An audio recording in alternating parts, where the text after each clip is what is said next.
going to be working on our sketchbook covers. If you are working from home, these are the things that you're going to need. You're going to need your jelly plate. It's in your packet. Yours is smaller than this. Be so careful with it. It is very delicate. Any kind of tool can mark it and rip it. And honestly, out of all the stuff in your supply kit, this is the most expensive and the most fragile. So please take care. You're going to need your brayer. You're going to need your inks. If you have acrylic paint at home, cheap acrylic craft paint actually can work even better than this ink for this media, but whatever you have access to. So I'm going to do what you guys are doing, and I'm going to limit myself to only these 3 colors because that's all I have.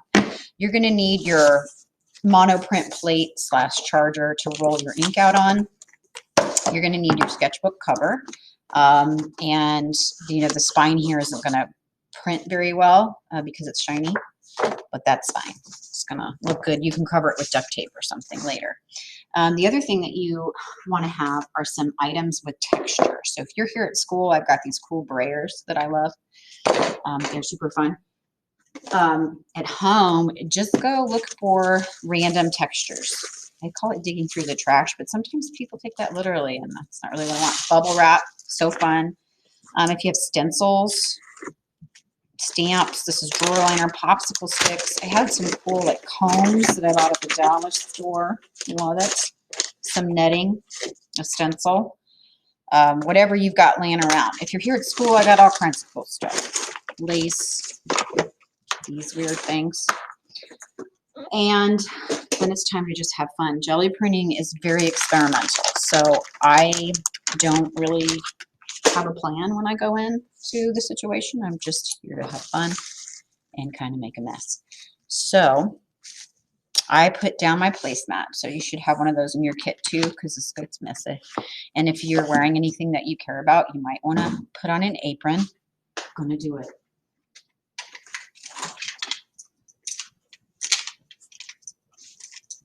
Here we go. I've got all my flair on now. Okay, so jelly printing is a mono printing method that you can do at home, and you don't need anything. Okay, so that is the sizing from my tube of ink. So this is a brand new tube of ink, and this may happen to you too. What you can do is kind of massage it a little, shake it a little, try to get it incorporated a little, but it's actually good that it's a little thin right now. So I'm going to get my colors. The pink one is not like that. And, whoa, that's nasty. I like having a towel because I am so lazy. I don't like washing this between every color. So I'm going to run and get that really quick.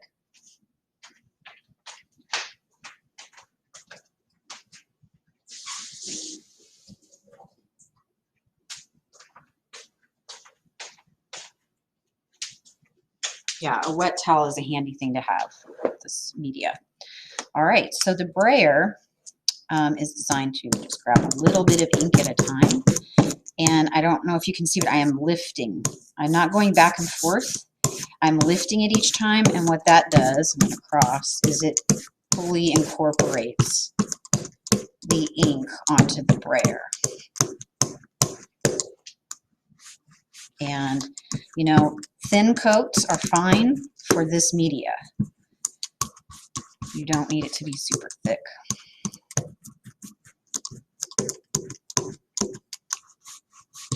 Get a little thicker than that. Okay, so that is just rolled out ink, nothing else going on. So this is where we get a little crazy with our textures and whatnot, and drop my netting. But like, I'm gonna just smash this bubble wrap down on there. And you can't see it a whole lot, but it has made some bubbly texture happen. Then you take your sketchbook cover, and you can always play around on a scrap of paper while you're getting the hang of things. And you're gonna be doing yours in sections. If you'd rather collage, paper onto your cover rather than printing directly on your cover. That's fine with me. And see how it lifted that off of there onto my sketchbook cover. This is like layer 1 out of 50 that I could do. So I just want you to be aware of the fact that that's like a layer of texture. It's not going to be the end game here. If I want to have a really different look, I need to switch colors if I'm going to print on top of that. And so now I'm going to throw some black down. My black is really juicy too, but that's okay.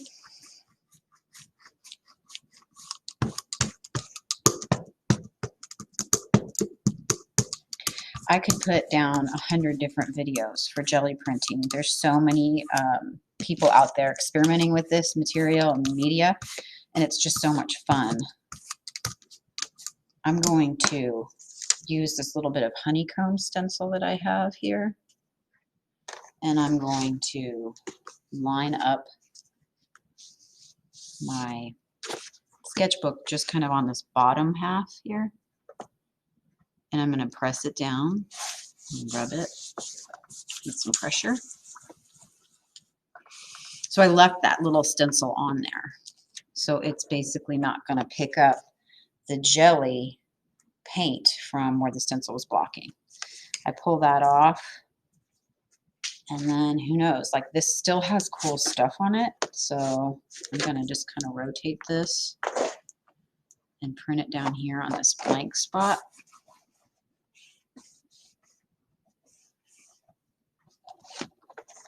And lift that up. Neat. And just keep going. I'm just going to kind of use all of this that I have here, and it's going to make kind of a barfy gray color. Nice. It's actually kind of a violet looking color to me anyway. Mud. Okay, if you're going to draw on the plate or on the ink, please just be careful. Like, don't dig in too deep. So this comb here can give me some cool textures. See those little lines? I hope that shows up on this paper. I'm going to wipe that off. And then I'm going to leave some of this on. I think this is like drywall tape. I don't know what this is. And throw my cover on there. I'm going to see what happens to it when I lay it across the tape. I'm curious about that for you. I taped them for you so they would last longer. I did not think about this part of things.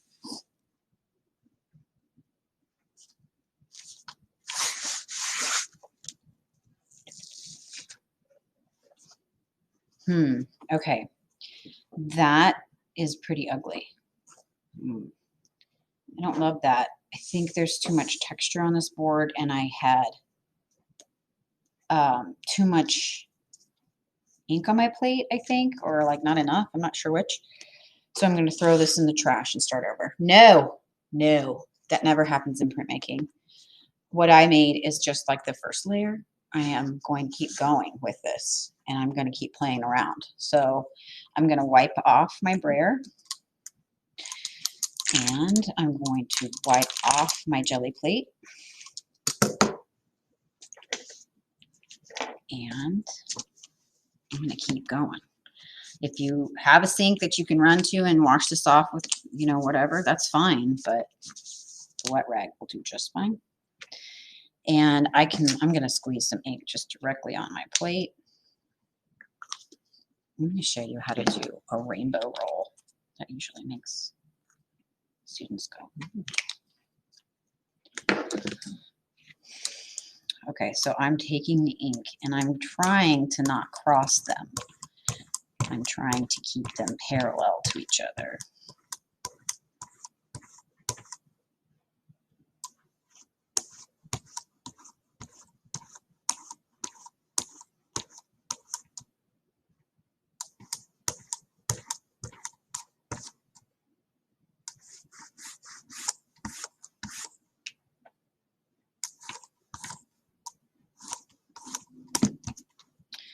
All right, so I've got a little bit more intense color down there. I'm gonna try one of these. That might not be fair because you don't have one, but it's not fair. Oh, it's gonna be so cool. Okay, number one, I can take this and just put it right on my cover if I wanted. Okay, so this is still a little wet, but I'm gonna try this anyway, just so you don't have to wait.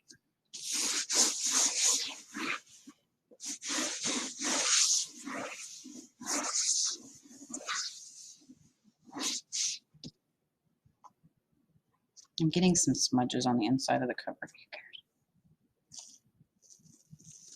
cares? That's cool. That got cooler. Kind of. There's still some cool stuff on there, so I'm gonna see what happens. I do this.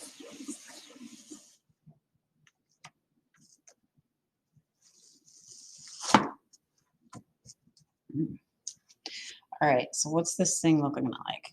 Interesting. Okay, so I'm going to keep working with it. I might even collage some extra papers on there, but there's definitely some stuff in here that I'm starting to like a lot. So it's getting there. And just, keep in mind that this is a sketchbook. And so later on, when you're done, you're going to fold your paper when it's all dry and put it together so that you have a rubber band on it, and then it opens like that. Okay. Thanks. It's a mess. Now, when you're going to clean it up like this. I need you to wash off and make sure you put the cover sheet back on it and store it really well. Clean this off. Wash this off. Scrub it off, because if any of these paints or inks dry on the brayer or the jelly plate, it will ruin them. And so please be careful. Find a place to dry this, and you're done with jelly printing. Thank you so much. Have a great day. Bye.